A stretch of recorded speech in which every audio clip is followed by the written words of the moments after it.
CIET NCERT द्वारा प्रस्तुत है कक्षा 7 की विज्ञान की पाठ्यपुस्तक। प्रस्तुत है इस पुस्तक का पाठ 8, शीर्षक पवन, तूफान और चक्रवात। पृष्ठ 84 से पृष्ठ 100 तक। तो आइए अब सुनते हैं पाठ 8, शीर्षक पवन, तूफान और चक्रवात। पृष्ठ 84। पाठ 8, पवन, तूफान और चक्रवात। उड़ीसा के तट को 18 अक्टूबर 1999 को एक चक्रवात ने पार किया था। जैसा कि चित्र 8.1 में बताया गया है, इस चक्रवात का पवन वेग 200 किलोमीटर प्रति घंटा था। चक्रवात ने 45,000 भवनों को तहस नहस कर दिया, जिससे 7 लाख लोग बेघर हो गए। उसी वर्ष 29 अक्टूबर को 260 किलोमीटर प्रति घंटे के पवन वेग से पुनः एक अन्य चक्रवात उड़ीसा में आया था।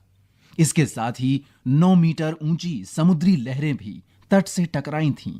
हजारों लोगों ने अपनी जान गंवा दी, करोड़ों रुपए की संपत्ति नष्ट हो गई। चक्रवात ने कृषि, परिवहन, संचार और विद्युत संभरण यानी सप्लाई को प्रभावित किया था। यहां पृष्ठ 84 पर चित्र 8.1 में उड़ीसा के समुद्र तट की ओर प्रवृत्त किसी चक्रवात का उपग्रह यानी सैटेलाइट द्वारा लिया गया चित्र दिया गया है।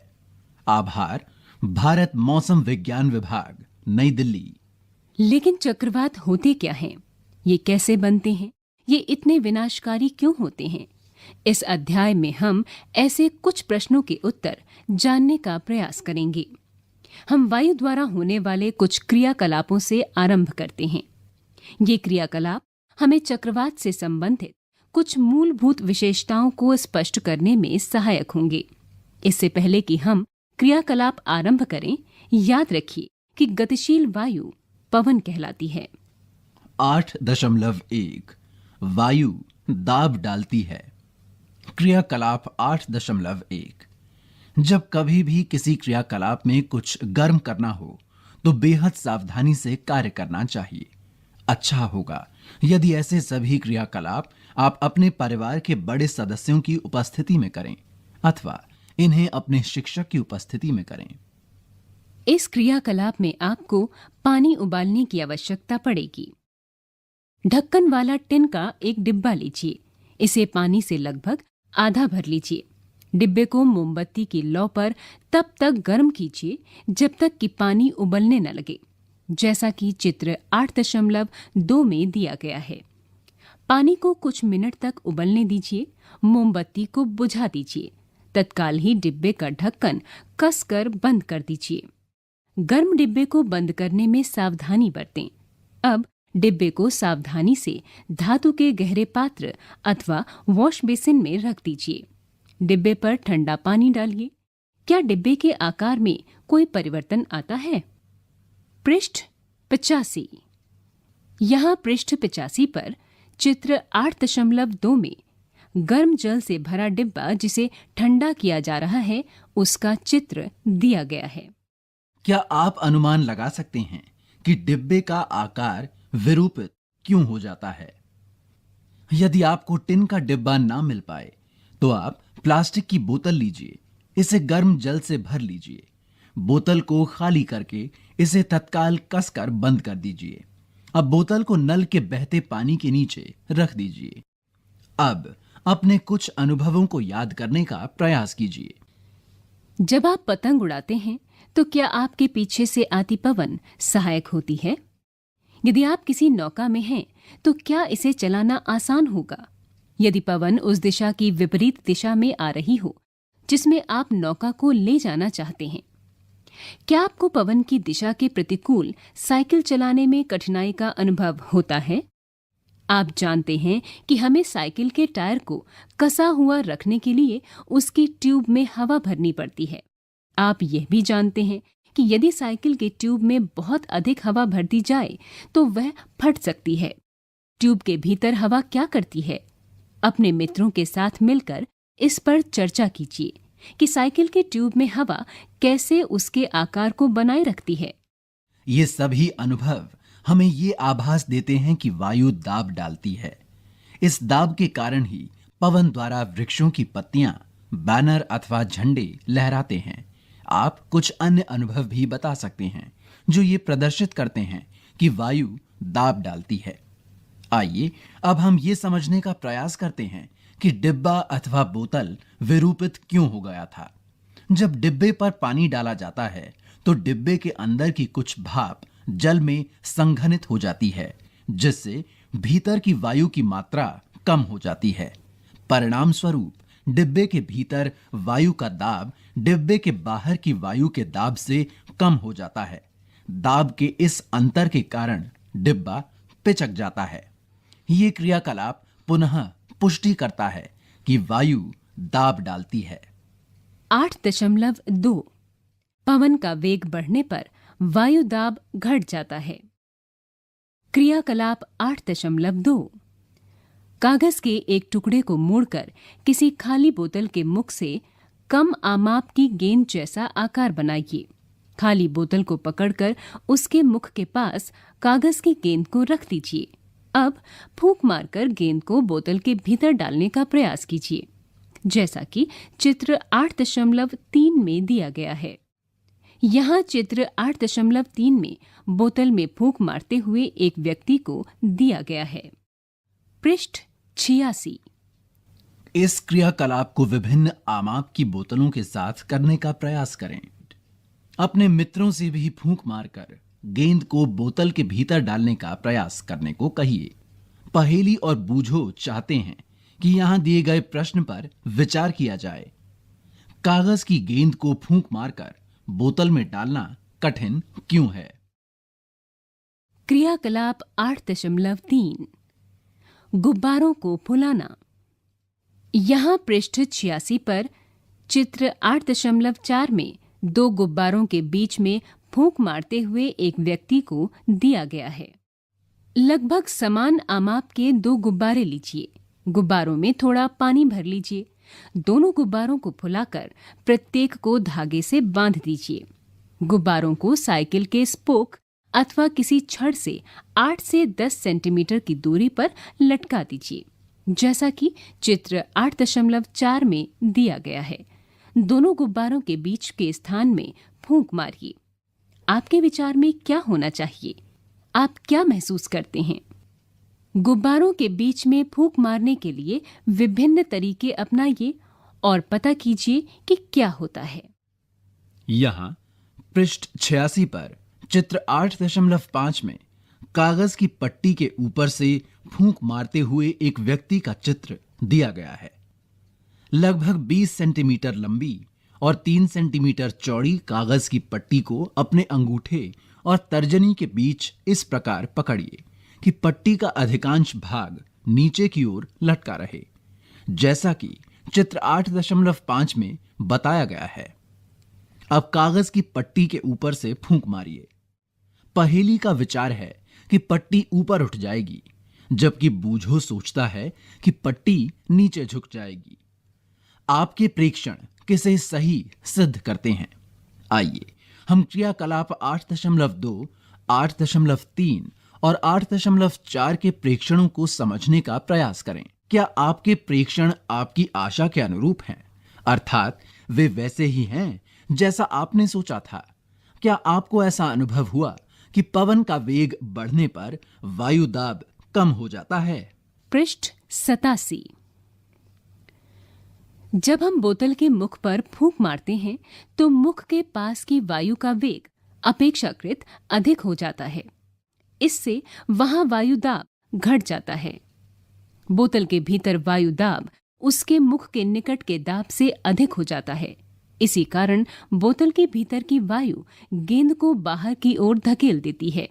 क्रियाकलाप 8.3 में आपने जाना कि जब आप गुब्बारों के बीच में फूंक मारते हैं तो वे एक दूसरे की ओर आने का प्रयास करते हैं। ऐसा कैसे हो सकता है? ये तभी संभव होगा जब गुब्बारों के बीच के स्थान की वायु का दाब किसी तरह कम हो जाए। तब गुब्बारों के दूसरी ओर बाहर का दाब उन्हें एक दूसरे की ओर धकेलेगा। क्रियाकलाप 8.4 में आपने जाना कि जब आप कागज की पट्टी के ऊपर से फूंक मारते हैं तो ये ऊपर की ओर उठ जाती है। पुनः ऐसा तभी संभव होगा जब कागज में फूंक मारने पर पट्टी के ऊपर दाब कम हो जाता हो। हम जानते हैं कि पवन का वेग बढ़ने से वायु दाब वास्तव में कम हो जाता है। क्या आप कल्पना कर सकते हैं कि क्या होगा यदि तीव्र वेग की पवन भवनों अथवा झोपड़ियों की छत के ऊपर प्रवाहित हो? यदि छत कमजोर होगी तो वो ऊपर उठ जाएगी और पवन उसे अपने साथ उड़ा ले जाएगी। यदि आपने कभी ऐसा पाया हो तो उसे अपने मित्रों को बताएं। आइए अब हम ये समझने का प्रयास करें कि पवन कैसे बनती है, ये वर्षा कैसे लाती है और कभी-कभी ये विनाशकारी कैसे हो जाती है। आप ये जानते हैं कि गतिशील वायु पवन कहलाती है। पवन सदैव अधिक वायु दाब वाले क्षेत्र से कम वायु दाब वाले क्षेत्र की ओर गति करती है। वायु दाबों के बीच जितना अधिक अंतर होगा, पवन का वेग उतना ही अधिक होगा। लेकिन प्रकृति में विभिन्न क्षेत्रों के वायु दाब में भिन्नता कैसे उत्पन्न होती है? क्या ताप में भिन्नता के कारण ऐसा होता है? यहां दिए गए क्रियाकलाप इसे समझाने में आपकी सहायता करेंगे। 8.3 गर्म किए जाने पर वायु का प्रसार होता है। क्रियाकलाप 8.5 एक क्वथन नली लीजिए। नली के मुख पर एक गुब्बारे को कस कर लगाइए। आप इसे कसने के लिए टेप का उपयोग भी कर सकते हैं। किसी बीकर में लगभग 2/3 ऊंचाई तक गर्म जल डालिए। गुब्बारा लगी क्वथन नली को गर्म जल में इस प्रकार रखिए कि गुब्बारा जल से बाहर रहे, जैसा कि चित्र 8.6 में दिया गया है। 2-3 मिनट तक ये ध्यान दीजिए कि क्या गुब्बारे के आकार में किसी प्रकार का परिवर्तन होता है। क्वथन नली को जल से बाहर निकाल लीजिए। इसे कमरे के ताप तक ठंडा होने दीजिए। अब एक अन्य बीकर में थोड़ा बर्फ का ठंडा जल लीजिए और क्वथन नली को पहले की भांति 2-3 मिनट के लिए ठंडे जल में रख दीजिए। गुब्बारे के आकार में होने वाले परिवर्तन को नोट कीजिए। यहाँ पृष्ठ 87 पर चित्र 8.6 में गर्म और ठंडे जल में गुब्बारे के आकार को बदलते हुए बताया गया है। इस चित्र को 3 भागों में बांटा गया है। पहले भाग में क्वथन नली के मुख पर गुब्बारा बंधा हुआ है। दूसरे में गर्म जल में डूबी हुई क्वथन नली को दिया गया है और तीसरे में बर्फ के ठंडे जल में डूबी हुई क्वथन नली को दिया गया है। पृष्ठ 88। अपने प्रेक्षणों के आधार पर यहां दिए गए प्रश्नों के उत्तर देने का प्रयास कीजिए। क्वथन नली को गर्म जल में रखने पर गुब्बारा क्यों फूल जाता है? वही गुब्बारा क्वथन नली को ठंडे जल में रखने पर पिचक क्यों जाता है? क्या हम पहले प्रेक्षण से यह निष्कर्ष निकाल सकते हैं कि वायु गर्म किए जाने पर फैलती है, अर्थात उसमें प्रसार होता है?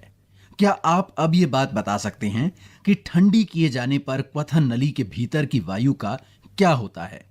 संभवतः आपको क्रियाकलाप 8.6 बहुत रोचक लगेगा। इससे आपको गर्म वायु के बारे में और अधिक जानकारी प्राप्त करने में सहायता मिलेगी। क्रियाकलाप 8.6 समान आमाप की कागज की 2 खाली थैलियां अथवा कागज के 2 खाली कप लीजिए। दोनों थैलों को धातु अथवा लकड़ी की किसी छड़ के 2 किनारों से लटका दीजिए। ध्यान रहे कि कागज की थैलियों अथवा कपों का मुख नीचे की ओर रहे। यहाँ पर एक सावधानी लिखी हुई है। लिखा है, जलती हुई मोमबत्ती को सावधानी से पकड़ें तथा ये ध्यान रखें कि उसकी लौ कागज की थैली से पर्याप्त दूरी पर रहे। छड़ के मध्य में एक धागा बांधकर उसे धागे से इस प्रकार पकड़ें जैसा कि किसी तराजू में करते हैं, जैसा कि चित्र 8.7 में दिया गया है। अब किसी एक थैली के नीचे चित्र में बताए गए अनुसार जलती मोमबत्ती को रखें। ध्यान दीजिए क्या होता है। थैलियों का संतुलन क्यों बिगड़ जाता है? यहाँ पृष्ठ 88 पर चित्र 8.7 में कागज की 2 खाली थैलियों और एक मोमबत्ती द्वारा ऊपर उठती गर्म हवा के बारे में बताया गया है। क्या ये क्रियाकलाप बताता है कि गर्म होने पर वायु ऊपर की ओर उठती है? जैसे ही मोमबत्ती की लौ से गर्म वायु ऊपर की ओर उठती है, वो थैली को ऊपर ले जाती है। क्या संतुलन का बिगड़ना ये सुझाता है कि गर्म वायु ठंडी वायु से हल्की होती है? क्या आप अब ये समझा सकते हैं कि धुआं ऊपर क्यों उठता है? ये याद रखना भी महत्वपूर्ण है कि गर्म किए जाने पर वायु का प्रसार होता है और वो अधिक स्थान घेरती है। जब कोई दी गई वस्तु पहले से अधिक स्थान घेरती है तो वो हल्की प्रतीत होती है। इसलिए गर्म वायु ठंडी वायु की अपेक्षा हल्की होती है। यही कारण है कि धुआं ऊपर उठता है। पृष्ठ 89। प्रकृति में अनेक ऐसी स्थितियां होती हैं जहां किसी स्थान या क्षेत्र से वायु गर्म होने के कारण ऊपर उठती है। ऐसी स्थिति में उस स्थान का वायु दाब कम हो जाता है। फलस्वरूप उस स्थान के आसपास के क्षेत्र से ठंडी वायु प्रवाहित होकर उस स्थान को घेर लेती है। इससे वायु में संवहन धाराएं स्थापित हो जाती हैं, जैसा कि आपने अध्याय 4 में पढ़ा था। 8.4 पवन धाराएं पृथ्वी के असमान रूप से गर्म होने के कारण उत्पन्न होती हैं। यहाँ हम ऐसी कुछ स्थितियों का विवरण प्रस्तुत कर रहे हैं जिनके कारण पृथ्वी के वायुमंडल में पवन धाराएं उत्पन्न होती हैं। ये स्थितियां हैं: क भूमध्य रेखीय और ध्रुवीय क्षेत्रों का असमान रूप से गर्म होना। आपने संभवतः भूगोल में पढ़ा होगा कि भूमध्य रेखा के आसपास के क्षेत्रों को सूर्य की अधिकतम ऊष्मा मिलती है। इससे इन क्षेत्रों में पृथ्वी की सतह से निकट की वायु गर्म हो जाती है। गर्म वायु ऊपर उठती है और ठंडी वायु भूमध्य रेखा के दोनों ओर स्थित 0 से 30 डिग्री अक्षांश की पट्टी के क्षेत्रों से भूमध्य क्षेत्र की ओर गतिशील हो जाती है। इस प्रकार उत्पन्न पवन धाराएं उत्तर और दक्षिण से भूमध्य रेखा की ओर बहती हैं। चित्र 8.8 में पृथ्वी पर असमान तापन के कारण वायु प्रवाह का पैटर्न एक चित्र के माध्यम से दिया हुआ है। ध्रुवों पर वायु पृथ्वी के लगभग 60 डिग्री अक्षांश तक के क्षेत्रों की वायु से अधिक ठंडी होती है। इन क्षेत्रों में गर्म वायु ऊपर उठती है, जिसका स्थान लेने के लिए ध्रुवों से ठंडी वायु उस ओर प्रवाहित होने लगती है। इस प्रकार वायु का प्रवाह ध्रुवों से अपेक्षाकृत अधिक गर्म क्षेत्रों की ओर होता रहता है, जैसा कि चित्र 8.8 में दिया गया है।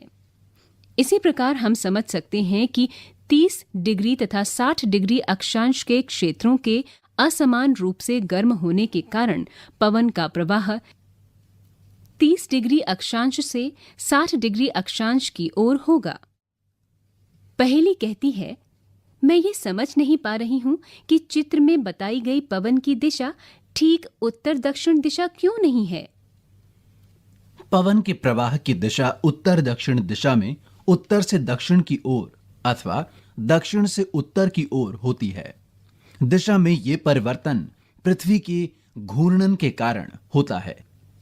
ख थल और जल का असमान रूप से गर्म होना। अध्याय 4 में आपने समुद्र समीर और थल समीर के विषय में पढ़ा था। ग्रीष्मकाल यानी गर्मियों में थलीय क्षेत्र अधिक तेजी से गर्म होता है और अधिकांश समय थल का ताप समुद्री जल की अपेक्षा अधिक रहता है। थल के ऊपर की वायु गर्म होकर ऊपर उठ जाती है। इससे पवन समुद्र से थल की ओर बहती है। ये मानसूनी पवन होती है, जैसा कि चित्र 8.9 में बताया गया है। मानसून शब्द की उत्पत्ति अरबी शब्द मौसम से हुई है, जिसका अर्थ है ऋतु। पृष्ठ 90। यहाँ पृष्ठ 90 पर चित्र 8.9 दिया गया है। ये मानसूनी पवन का चित्र है। यहाँ लिखा है, थल विशेष रूप से राजस्थान के मरुस्थलों के असमान तापन से ग्रीष्म काल में दक्षिण पश्चिमी दिशा से मानसून निर्मित होता है। ये मानसूनी पवन अपने साथ हिंद महासागर से काफी जलवाष्प लेकर आती है। आभार, भारत मौसम विज्ञान विभाग, नई दिल्ली। शीतकाल यानी सर्दियों में पवन के प्रवाह की दिशा विपरीत हो जाती है, अर्थात ये थल से समुद्र की ओर बहती है, जैसा कि चित्र 8.10 में बताया गया है। बूझो पूछता है, मैं ये जानने को उत्सुक हूं कि ये पवन धाराएं हमारे लिए क्या करती हैं। यहां पृष्ठ 90 पर चित्र 8.10 दिया गया है। ये चित्र शीतकाल की पवन का दृश्य है। इसमें लिखा है, शीतकाल में थल और जल के असमान तापन के कारण पवन उत्तर पश्चिम के अपेक्षाकृत ठंडे स्थानों से आती है। ये शीत पवन अपने साथ जलवाष्प लाती है, इसलिए शीतकाल में वर्षा भी कम होती है। आभार, भारत मौसम विज्ञान विभाग, नई दिल्ली। समुद्रों से आने वाली पवन अपने साथ जलवाष्प लाती है, जिससे वर्षा होती है। यह प्रक्रम जल चक्र का एक चरण है। गर्म मानसून हवाएं अपने साथ जलवाष्प लाती हैं, जिससे वर्षा होती है। बादल वर्षा लाते हैं और हमें आनंद का अनुभव कराते हैं। हमारे देश में किसान अपनी फसल के लिए प्रमुख रूप से वर्षा पर निर्भर करते हैं। बादलों और वर्षा से संबंधित अनेक लोकगीत प्रचलित हैं। यदि आपको ऐसा कोई गीत या कविता याद हो तो अपने मित्रों के साथ उसे गाकर इसका आनंद उठाएं। आपकी सहायता के लिए एक कविता बॉक्स में दी जा रही है। पृष्ठ 91। यहां पृष्ठ 91 पर एक कविता दी गई है। ये कविता कुछ इस प्रकार है। उमड़ घुमड़ कर आए बादल, आसमान में छाए बादल, मानसून में आते बादल, बूंदों को बरसाते बादल, बिजली को चमकाते बादल, खेतों को लहराते बादल, सागर से हैं बनते बादल, सागर में मिल जाते बादल। तथापि वर्षा सदैव सुखदायी नहीं होती। कभी कभी वर्षा अनेक समस्याओं को जन्म देती है। क्या आप ऐसी कुछ समस्याओं के नाम बता सकते हैं? आप अपने शिक्षक या शिक्षिका और माता पिता से वर्षा से संबंध समस्याओं के कारण और निवारण पर चर्चा कर सकते हैं। कुछ प्राकृतिक घटनाएं ऐसी परिस्थितियों को जन्म देती हैं जिनसे कभी कभी आपदाएं आती हैं। इनसे मनुष्यों, जंतुओं और पादपों के जीवन के लिए संकट उत्पन्न हो जाता है। आइए हम ऐसी दो घटनाओं जैसे तड़ित झंझा और चक्रवात का अध्ययन करें। 8.5 तड़ित झंझा और चक्रवात। तड़ित झंझा भारत जैसे गर्म, आर्द्र, उष्णकटिबंधीय क्षेत्रों में अक्सर विकसित होते रहते हैं। ताप में वृद्धि होने के कारण ऊपर की ओर उठती हुई पवन प्रबल हो जाती है। पवन वायु में पहले से विद्यमान जल बूंदों को अपने साथ ऊपर की ओर ले जाती है, जहां ताप कम होने के कारण वे जम जाती हैं और पुनः नीचे की ओर गिरने लगती हैं। गिरती हुई जल की बूंदें और तीव्र वेग से ऊपर उठती हुई वायु की परस्पर क्रिया से बिजली यानी तड़ित कौंधती है, जिससे ध्वनि उत्पन्न होती है। इसी घटना को हम तड़ित झंझावात कहते हैं। आप तड़ित झंझावात के बारे में उच्च कक्षाओं में विस्तार से पढ़ेंगे। पृष्ठ 91 पर कुछ सावधानियां दी गई हैं। यहां लिखा है, यदि झंझा के साथ तड़ित यानी बिजली भी गिरे तो उसे तड़ित झंझावात कहते हैं। इसमें हमें यहां दी गई सावधानियां बरतनी चाहिए। किसी ऐसे वृक्ष के नीचे आश्रय ना लें जो अलग थलग हो। यदि आप वन में हैं तो किसी छोटे वृक्ष के नीचे आश्रय लें। खुली जमीन पर ना लेटें। धातु की डंडी वाले छाते का उपयोग न करें। खिड़की के निकट न बैठें। खुले गैराज, भंडारण शेड, धात्विक चादरों की छत वाले शेड आदि आश्रय लेने के लिए उपयुक्त स्थान नहीं होते हैं। कार अथवा बस आश्रय लेने के लिए सुरक्षित स्थान है। यदि आप जल में हैं तो बाहर निकलकर किसी इमारत में चले जाएं। तड़ित झंझा कैसे चक्रवात बन जाता है? आप जानते हैं कि जल को द्रव से वाष्प अवस्था में परिवर्तित करने के लिए ऊष्मा की आवश्यकता होती है। क्या वाष्प के द्रव में संघनित होने पर वो ऊष्मा वापस मिल जाती है? इसके समर्थन में क्या आप कोई अनुभव बता सकते हैं? बादल के बनने से पहले जल वायुमंडल से ऊष्मा लेकर वाष्प में परिवर्तित हो जाता है। जब जलवाष्प वर्षा की बूंदों के रूप में पुनः द्रव रूप में परिवर्तित होती है तो ये ऊष्मा वायुमंडल में निर्मुक्त हो जाती है। निर्मुक्त होने वाली ऊष्मा से आसपास की वायु गर्म हो जाती है। इस प्रकार गर्म वायु ऊपर की ओर उठती है, जिससे वायु दाब कम हो जाता है। फलस्वरूप तड़ित झंझा के केंद्र की ओर उच्च वेग की अधिक वायु गति करने लगती है। इस चक्र की पुनरावृत्ति अनेक बार होती रहती है। घटनाओं की इस श्रृंखला का अंत बहुत ही निम्न दाब के एक ऐसे तंत्र के निर्माण के साथ होता है जिसके चारों ओर उच्च वेग की वायु की अनेक परतें कुंडली के रूप में घूमती रहती हैं। मौसम की इस स्थिति को हम चक्रवात कहते हैं। वायु वेग और वायु दिशा चक्रवात के तापमान और आर्द्रता में वृद्धि करने वाले कुछ कारक हैं। पृष्ठ 92। यहां पृष्ठ 92 पर चक्रवात की संरचना की व्याख्या दी गई है। यहां लिखा है, किसी चक्रवात का केंद्र एक शांत क्षेत्र होता है। इसे झंझा का नेत्र कहते हैं। कोई विशाल चक्रवात वायुमंडल में वायु का तेजी से घूर्णन करता पिंड होता है, जो पृथ्वी तल से 10 से 15 किलोमीटर की ऊंचाई पर स्थित होता है। चक्रवात के नेत्र का व्यास 10 से 30 किलोमीटर तक होता है, जैसा कि चित्र 8.11 में बताया गया है। यह बादलों से मुक्त क्षेत्र होता है और इसमें पवन का वेग न्यून होता है। इस शांत और स्पष्ट नेत्र के इर्द गिर्द लगभग 150 किलोमीटर आमाप का बादल का क्षेत्र होता है, जैसा कि चित्र 8.12 में बताया गया है। इस क्षेत्र में उच्च वेग की पवन यानी 150 से 250 किलोमीटर प्रति घंटा और सघन वर्षा वाले घने बादल होते हैं। इस क्षेत्र से परे पवन वेग क्रमशः कम होता जाता है। चक्रवातों की उत्पत्ति का प्रक्रम अत्यधिक जटिल होता है। चित्र 8.11 में इसे एक प्रतिरूप द्वारा दर्शाने का प्रयास किया गया है। यहां पृष्ठ 92 पर चक्रवात की संरचना की व्याख्या के साथ ही 2 चित्र दिए गए हैं। चित्र 8.11 में चक्रवात का निर्माण और चित्र 8.12 में चक्रवात के नेत्र का प्रतिबिंब का चित्र दिया गया है। आभार। भारत मौसम विज्ञान विभाग, नई दिल्ली। पृष्ठ 93। 8.6 चक्रवातों द्वारा होने वाला विनाश। चक्रवात काफी विनाशकारी हो सकते हैं।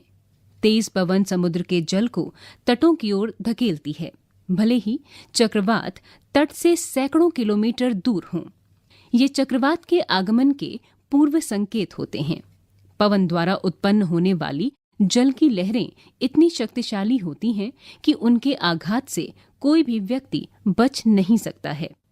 चक्रवात के नेत्र में निम्न दाब के कारण उसके केंद्र में जल सतह उच्च स्तर तक उठ जाता है। उठता जल 3 से 12 मीटर की ऊंचाई तक उठ सकता है, जैसा कि चित्र 8.13 में दिया गया है। ऐसा लगता है मानो जल की दीवार तट की ओर बढ़ती आ रही है। इसके परिणाम स्वरूप समुद्र का पानी कम ऊंचाई पर स्थित तटीय क्षेत्रों में प्रवेश कर जाता है, जिससे जीवन और संपत्ति की गंभीर हानि होती है। ये पानी मृदा की उर्वरता को भी कम कर देता है। यहाँ पृष्ठ 93 पर चक्रवात के तट को पार करते समय होने वाली लगातार वर्षा बाढ़ की स्थिति को और भयावह बना देती है। चित्र 8.13 में चक्रवात के कारण समुद्र में जल की ऊपर उठती विशाल लहरों को दिया गया है। आभार, भारत मौसम विज्ञान विभाग, नई दिल्ली। चक्रवात को विश्व के विभिन्न भागों में भिन्न भिन्न नाम से जाना जाता है। अमेरिकी महाद्वीप में इसे हरिकेन कहते हैं। फिलीपींस और जापान में यह टाइफून कहलाता है, जैसा कि चित्र 8.14 में बताया गया है। यहां पृष्ठ 93 पर चित्र 8.14 में भूमध्य रेखा के आसपास के वे क्षेत्र बताए गए हैं जहां चक्रवात निर्मित होते हैं। पूरे विश्व में अलग अलग जगहों पर चक्रवातों को अलग अलग नामों से जाना जाता है। चक्रवात सर्वव्यापी परिघटना है। पृष्ठ 94। किसी टॉर्नेडो का एक व्यास 1 मीटर जितना कम अथवा 1 किलोमीटर अथवा उससे भी अधिक हो सकता है। टॉर्नेडो की कीप जैसी संरचना उसके आधार के आसपास की धूल, पत्थर, कंकड़, कचरे और अन्य छोटी बड़ी वस्तुओं को अपने अंदर खींच लेती हैं। ऐसा निम्न दाब के कारण होता है और फिर उन्हें अपने शीर्ष के निकट बाहर की ओर धकेलकर फेंक देती हैं। टॉर्नेडो के घातक प्रहार से जीवित रह गए कुछ व्यक्तियों द्वारा दिए गए विवरण आपकी जानकारी के लिए प्रस्तुत हैं, जो कि डिस्कवरी चैनल की यंग डिस्कवरी सीरीज से लिए गए हैं। यहाँ पृष्ठ 94 पर चित्र 8.15 में टॉर्नेडो से सुरक्षा की एक विधि को दिया गया है। डिस्कवरी चैनल की यंग डिस्कवरी सीरीज से लिए गए कुछ विवरण इस तरह से हैं।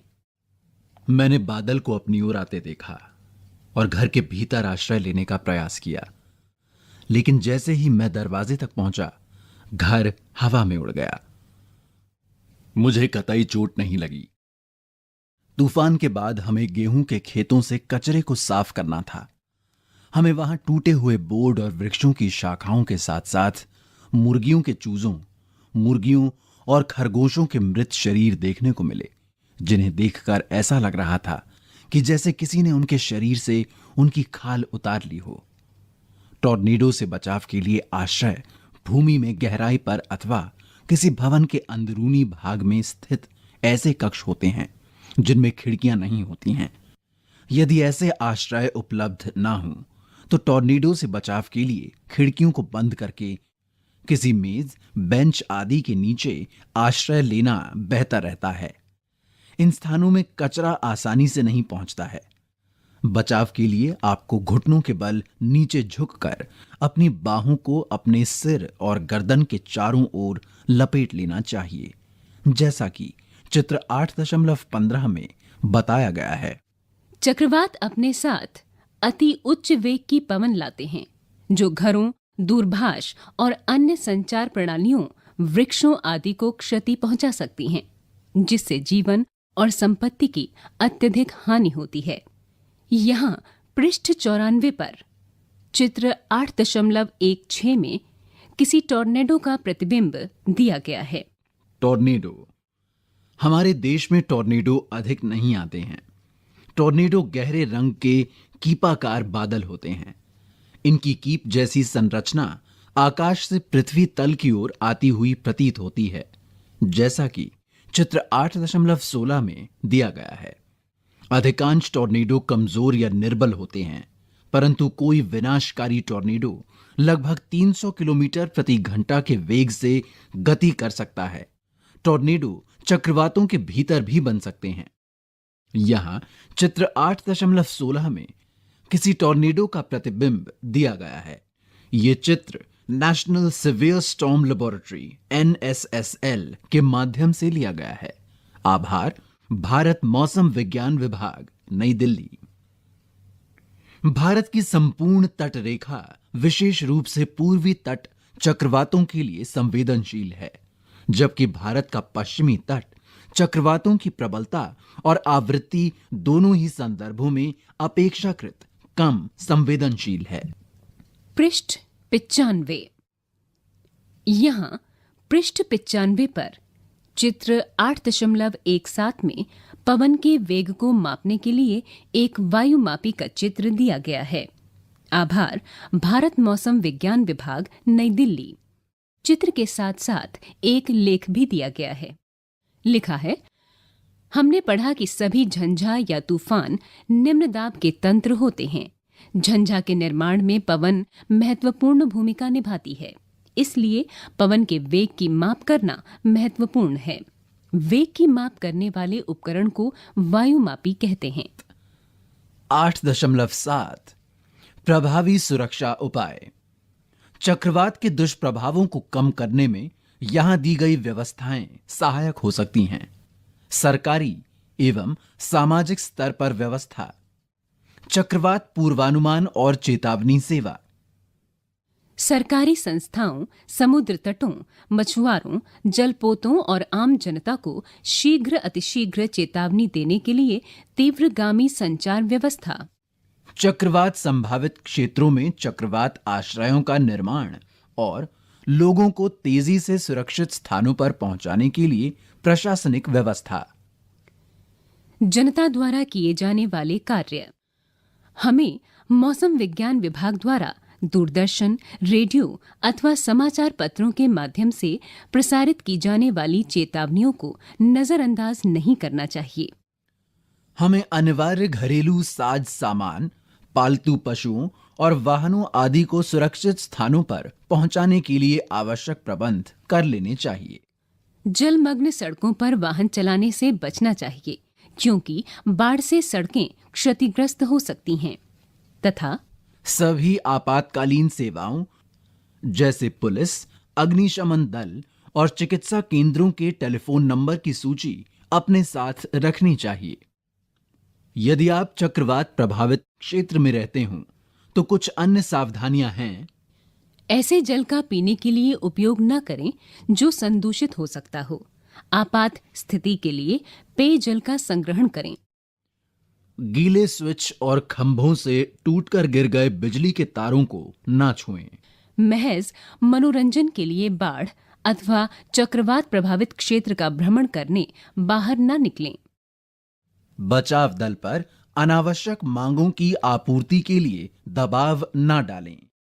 अपने पड़ोसियों और मित्रों को यथासंभव सहयोग और सहायता प्रदान करें। 8.8 उन्नत प्रौद्योगिकी सहायक सिद्ध हुई है। आजकल हमें आपदाओं से अधिक सुरक्षा उपलब्ध है। पिछली शताब्दी के आरंभ में तटीय क्षेत्रों के निवासियों के पास किसी चक्रवात के आने से पूर्व सुरक्षा की तैयारी करने और अपने घर खाली करने के लिए एक दिन से भी कम का समय मिलता था। आज परिस्थितियां बहुत बदल गई हैं। उपग्रहों और रेडार की उपलब्धता से अब यह संभव हो गया है कि किसी भी संभावित झंझा के 48 घंटे पहले ही चक्रवात सतर्कता अथवा चक्रवात सूचना जारी कर दी जाती है और चक्रवात चेतावनी भी कम से कम 24 घंटे पहले जारी कर दी जाती है। जब चक्रवात तट के निकट होता है तो हर घंटे अथवा आधे घंटे पर उसकी प्रगति और दिशा के बारे में संदेश प्रसारित किए जाते हैं। अनेक राष्ट्रीय और अंतर्राष्ट्रीय संगठन चक्रवात से संबंधित आपदाओं को मॉनिटर करने में सहयोग प्रदान करते हैं। पृष्ठ 96। प्रमुख शब्द। पवन वेग मापी, चक्रवात, हरिकेन, झंझावात यानी तूफान, मानसूनी पवन, दाब, तड़ित झंझा, टॉर्नेडो। टाइफून। आपने क्या सीखा? हमारे आसपास की वायु दाब डालती है। वायु गर्म करने पर प्रसारित होती है और ठंडा करने पर संकुचित होती है। गर्म वायु ऊपर उठती है, जबकि अपेक्षाकृत ठंडी वायु की प्रवृत्ति पृथ्वी की सतह की ओर आने की होती है। जब गर्म वायु ऊपर उठती है तो उस स्थान पर वायु दाब कम हो जाता है और आसपास के क्षेत्र की उच्च दाब की ठंडी वायु उस स्थान की ओर प्रवाहित होने लगती है। गतिशील वायु पवन कहलाती है। पृथ्वी पर आसमान तापन पवनों के बनने का प्रमुख कारण है। जलवाष्प वाली पवन वर्षा लाती है। उच्च वेग की पवन और वायु दाब के अंतर से चक्रवात बन सकते हैं। उपग्रहों तथा रेडार जैसी उन्नत प्रौद्योगिकी की सहायता से चक्रवातों को मॉनिटर करना आसान हो गया है। स्व सहायता सबसे अच्छी सहायता है। अतः किसी भी चक्रवात के आने से पहले ही अपनी सुरक्षा की योजना बना लें और सुरक्षा के उपायों को तैयार रखना अच्छा रहता है। स्व सहायता सबसे अच्छी सहायता है। अतः किसी भी चक्रवात के आने से पहले ही अपनी सुरक्षा की योजना बना लेना और सुरक्षा के उपायों को तैयार रखना अच्छा रहता है। पृष्ठ 97। यहाँ पृष्ठ 97 पर एक प्रवाह चित्र दिया गया है। इसके साथ ही लिखा है, यहाँ पर दिया गया प्रवाह चित्र आपको उस परिघटना को समझाने में सहायक होगा जिसके कारण बादलों का निर्माण और वर्षा होती है तथा तूफान और चक्रवात बनते हैं। जैसे दो क्षेत्रों के बीच ताप में अंतर। इसके बाद वायु में संवहन धाराएं उत्पन्न होती हैं। इसके बाद गर्म वायु ऊपर उठती है जिससे न्यून दाब का क्षेत्र बनता है। ठंडी वायु न्यून दाब क्षेत्र की ओर प्रवाहित हो जाती है। इसके बाद गर्म वायु ऊपर उठकर ठंडी होती है और उसमें उपस्थित जल वाष्प संघनित होकर बादल बनाती है। इसके पश्चात बादल में बड़ी जल बूंदें भूमि पर वर्षा, ओले या हिमपात के रूप में गिरती हैं। फिर वायुमंडल के ऊंचे स्तरों पर पानी की नीचे गिरती बूंदें और ऊपर उठती वायु परस्पर उच्च वेग से गति करती है जिससे तड़ित झंझावात का निर्माण होता है। और अंत में मौसम की कुछ परिस्थितियों में झंझावात चक्रवात का रूप धारण कर सकती है। अभ्यास 1। यहाँ दिए गए वक्तव्यों में रिक्त स्थानों की पूर्ति कीजिए। क पवन रिक्त स्थान वायु है। ख पवन पृथ्वी के रिक्त स्थान तापन के कारण उत्पन्न होती है। ग पृथ्वी की सतह के निकट रिक्त स्थान वायु ऊपर उठती है जबकि रिक्त स्थान वायु नीचे आती है। घ वायु रिक्त स्थान दबाव के क्षेत्र से रिक्त स्थान दाब के क्षेत्र की ओर गति करती है। 2 किसी दिए गए स्थान पर पवन की गति की दिशा पता लगाने के लिए 2 विधियां बताइए। 3 ऐसे कोई 2 अनुभव बताइए जिनसे आपको ऐसा अनुभव हुआ हो कि वायु दाब डालती है, जैसा कि अध्याय में दिए गए उदाहरणों के अतिरिक्त। पृष्ठ 98। 4 आप एक भवन खरीदना चाहते हैं। क्या आप ऐसा भवन खरीदना चाहेंगे जिसमें खिड़कियां हों लेकिन रोशनदान ना हो? अपने उत्तर का कारण समझाइए। 5 समझाइए कि कपड़े के बैनरों और धातु की चादर से बने विज्ञापन पट्टों में छिद्र क्यों किए जाते हैं। 6 यदि आपके गांव अथवा शहर में चक्रवात आ जाए तो आप अपने पड़ोसियों की सहायता कैसे करेंगे। 7 चक्रवात से उत्पन्न होने वाली स्थिति से निपटने के लिए पहले से किस प्रकार की योजना तैयार करने की आवश्यकता होती है। 8 यहां दिए गए विकल्पों में से किस स्थान पर चक्रवात आने की संभावना नहीं होती। क चेन्नई। ख मंगलुरु या मंगलोर। ग अमृतसर।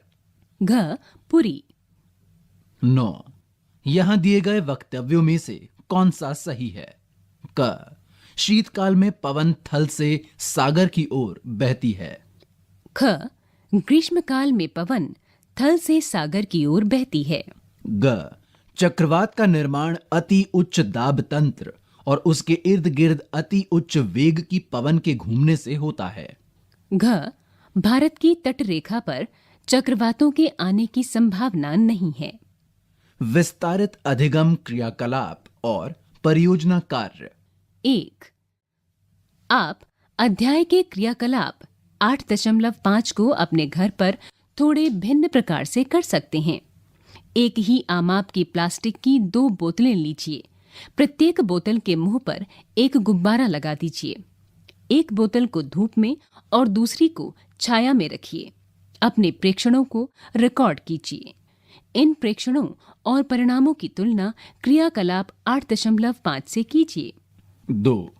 आप अपना स्वयं का वायुमापी बना सकते हैं। इन वस्तुओं को एकत्रित कीजिए। कागज के 4 छोटे कप, यानी आइसक्रीम के खाली कप, कार्डबोर्ड या गत्ते की 2 पट्टियां जो कि 20 सेंटीमीटर लंबी और 2 सेंटीमीटर चौड़ी हों, गोंद, स्टेपलर, एक स्केच पेन और नुकीली पेंसिल जिसके एक सिरे पर रबड़ लगा हो। पृष्ठ 99।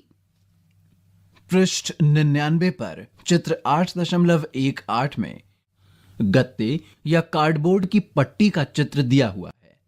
यह चित्र खुद अपना वायुमापी बनाने के लिए दिया गया है। इस चित्र में पट्टी का केंद्र बिंदु निर्धारित करना बताया गया है। एक स्केल की सहायता से चित्र 8.18 के अनुसार कार्डबोर्ड या गत्ते की प्रत्येक पट्टी पर क्रॉस बना लीजिए। इससे आपको पट्टी का केंद्र बिंदु मिल जाएगा। अब पट्टियों को एक दूसरे के ऊपर इस प्रकार रखें कि उनके केंद्र एक ही बिंदु पर हों और उनसे धन यानी जमा का चिन्ह बन जाए। अब कपों को पट्टियों के सिरों पर चिपका दें। एक कप की बाहरी सतह को मार्कर अथवा स्केच पेन से रंग दें। चारों कपों के मुख एक ही दिशा में होने चाहिए। कप लगी पट्टियों के केंद्र में से एक पिन डालें और पट्टियों तथा कप को पेंसिल पर लगे रबड़ से जोड़ दें, जैसा कि चित्र 8.19 में दिया गया है। ये सुनिश्चित कर लें कि जब आप किसी एक कप में फूंक मारते हैं तो पट्टियां और कप मुक्त रूप से घूमने लगती हैं। आपका वायुमापी तैयार है। पृष्ठ 99 पर चित्र 8.19 में वायुमापी के मॉडल का एक चित्र दिया गया है। प्रति मिनट घूर्णनों की संख्या की गिनती करके आप पवन के वेग का अनुमान लगा सकते हैं। पवन वेग में परिवर्तन का अवलोकन करने के लिए इसे भिन्न स्थानों पर और दिन के भिन्न समयों पर उपयोग करें। यदि आपके पास रबड़ लगी पेंसिल नहीं है तो आप बॉल पेन के सिरे का उपयोग कर सकते हैं। शर्त केवल ये है कि पट्टियां मुक्त रूप से घूर्णन करें। याद रखिए कि ये वायुमापी केवल वेग में होने वाले परिवर्तनों को बताता है। ये आपको वास्तविक पवन गति नहीं बताता है। 3. समाचार पत्रों और पत्रिकाओं से तूफानों और चक्रवातों के चित्र एकत्रित कीजिए। एकत्रित सामग्री और इस अध्याय में आपने जो पढ़ा है उसके आधार पर एक कहानी बनाइए। 4. मान लीजिए कि आप किसी ऐसी समिति के सदस्य हैं जो किसी तटीय राज्य की विकास योजना को बनाने के लिए उत्तरदायी है। एक संक्षिप्त भाषण तैयार कीजिए जिसमें चक्रवातों द्वारा होने वाले कष्टों को कम करने के उपाय बताए गए हों। पृष्ठ 100। 5. चक्रवात से प्रभावित व्यक्तियों के वास्तविक अनुभवों को एकत्रित करने के लिए ऐसे लोगों से साक्षात्कार कीजिए जो किसी ऐसी आपदा को झेल चुके हों। 6. लगभग 15 सेंटीमीटर लंबी और 1 से 1.5 सेंटीमीटर व्यास की एल्यूमीनियम की एक नली लीजिए। मध्यम साइज के किसी आलू का लगभग 2 सेंटीमीटर मोटा टुकड़ा काटिए। नली के एक सिरे को आलू के टुकड़े में डालकर उसे दबाते हुए 2 से 3 बार घुमाइए, जैसा कि चित्र 8.20 में दिया गया है। नली को खींच लीजिए। आपको नली में आलू का टुकड़ा किसी पिस्टन की तरह लगा हुआ मिलेगा। यही प्रक्रिया नली के दूसरे सिरे के लिए अपनाइए। अब आपके पास एक ऐसी नली होगी जिसके दोनों सिरे आलू के टुकड़ों से बंद होंगे और बीच में वायु होगी। एक ऐसी पेंसिल लीजिए जिसका एक सिरा छिला हुआ ना हो। इस सिरे को नली के सिरों में फंसे आलू के टुकड़ों में से किसी एक टुकड़े पर रखिए। अब पेंसिल को झटके से दबाइए जिससे आलू का टुकड़ा नली में चला जाए, जैसा कि चित्र 8.20 में बताया गया है। बताइए क्या होता है। क्रियाकलाप नाटकीय रूप से यह बताता है कि वायु दाब में वृद्धि वस्तुओं को किस प्रकार धकेल सकती है। यहां एक सावधानी लिखी है। इसमें लिखा हुआ है, जब आप इस क्रियाकलाप को करें तो यह सुनिश्चित कर लें कि नली के सामने कोई खड़ा ना हो। आप यहां दी गई वेबसाइटों पर संबंधित विषयों के बारे में और अधिक जानकारी प्राप्त कर सकते हैं। ये है http://www.imd.gov.in। यहाँ पृष्ठ 100 पर दी गई व्याख्या पर आधारित एक चित्र 8.20 दिया गया है। क्या आप जानते हैं, तड़ित गर्जन की कौंध 4 लाख किलोमीटर प्रति घंटा से भी अधिक वेग से चलती है। ये अपने आसपास की वायु को सूर्य की सतह के ताप से 4 गुना से भी अधिक ताप तक गर्म कर सकती है। इसीलिए ये इतनी खतरनाक होती है। इसी के साथ